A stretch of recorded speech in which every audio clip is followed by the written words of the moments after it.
Berjumpa kembali dengan saya, Mizanul Akrom.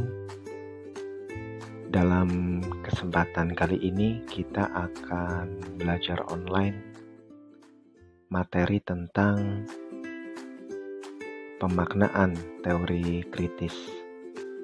Baik, langsung saja mari kita mulai belajar online kita, pemaknaan teori kritis. Sebelum kita masuk pada pemaknaan teori kritis, terlebih dahulu mari kita telusuri kata kritik yang merupakan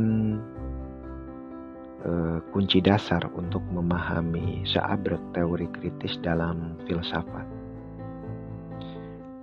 Dalam tradisi filsafat, kata kritik sebenarnya sudah lahir dan dipakai sejak zaman Renaissance, yaitu zaman atau masa yang bergulir antara tahun 1350 hingga 1600-an Masehi,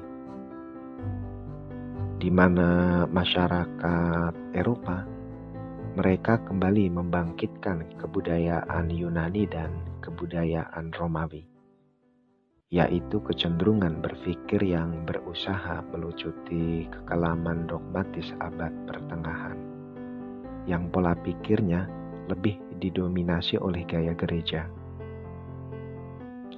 Karena iman dan kepatuhan pada yang telah digariskan oleh gereja menjadi prinsip utama dalam semua tindakan. Masa Renaissance adalah masa di mana para sarjana dan seniman mereka lebih menyibukkan diri untuk memeriksa teks-teks sastra Yunani dan Romawi, termasuk di dalamnya kitab suci. Para sarjana dan seniman mereka mencoba menjelaskan dan menilai teks-teks kitab suci ini.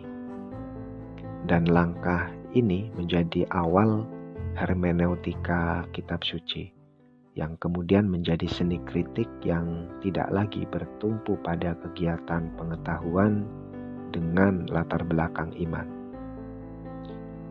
Namun seiring berjalannya waktu, kritik sastra ini menjadi seni kritik yang rasional.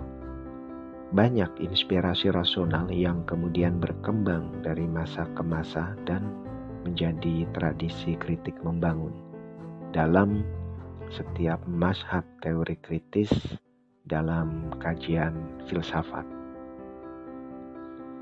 Inilah kata kritik yang sebenarnya lahir dan dipakai sejak zaman Renaissance. Kemudian berkembang menjadi tradisi kritik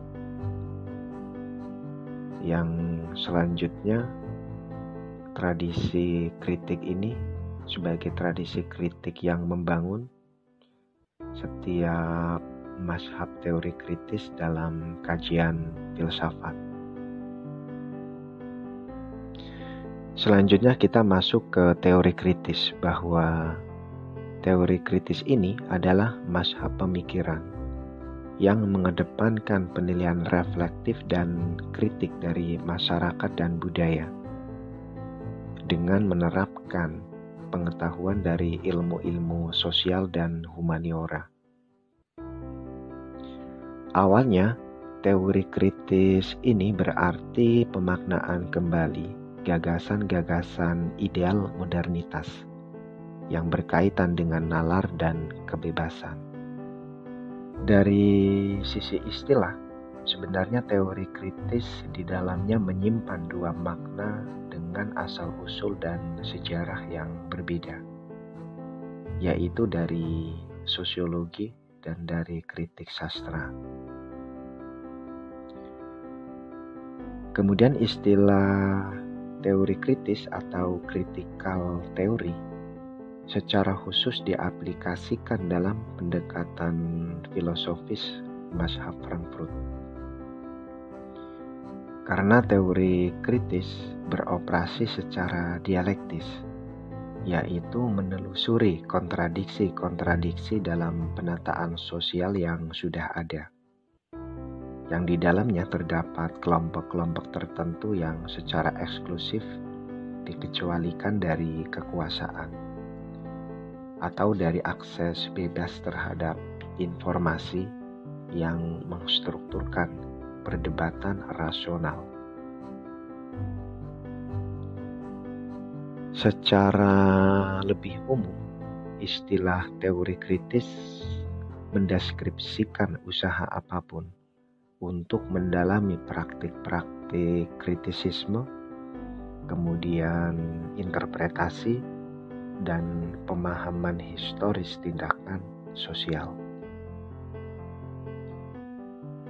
Namun perlu dipahami di sini bahwa ketika kita berbicara tentang teori kritis, kita tidak bisa lepas dari mazhab Frankfurt. Atau dengan kata lain, teori kritis ini sebenarnya dikembangkan secara getol oleh Institut Penelitian Sosial Universitas Frankfurt di Jerman, yang di dalamnya digawangi oleh kalangan neo-Marxis Jerman. Teori kritis mazhab Frankfurt ini kemudian menjadi disputasi publik di kalangan filsafat sosial dan sosiologi kisaran tahun 1960-an.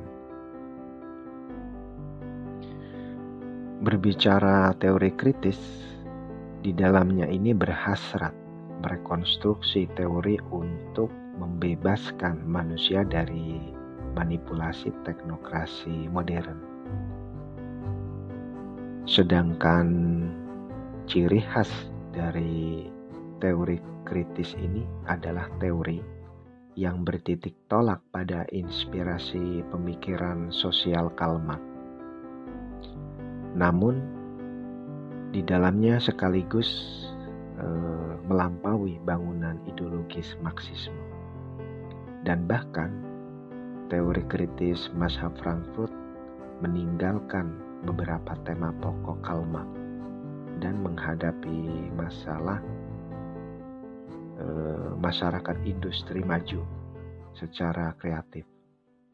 Karena mazhab Frankfurt tidak puas atas teori negara Marxian yang dalam praktiknya ternyata terlalu bertendensi determinisme ekonomi.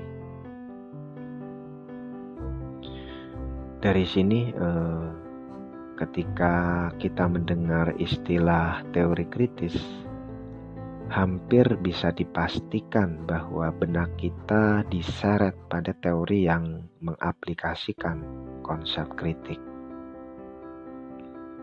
Karena teori kritis merupakan sebuah pemikiran filosofis yang mampu mengamankan pengetahuan tentang manusia dan sejarah. Karena teori kritis ini menolak skeptisisme dengan tetap menghubungkan antara nalar dan kehidupan sosial. Dengan demikian, teori kritis di dalamnya menyinergikan ilmu-ilmu sosial yang bersifat empiris dan interpretatif dengan klaim-klaim normatif tentang kebenaran, kemudian moralitas dan keadilan yang secara tradisional sebenarnya telah menjadi bahasan dalam kajian filsafat. Inilah pemaknaan dari teori kritis. Kita cukupkan sampai di sini belajar online kita tentang pemaknaan teori kritis.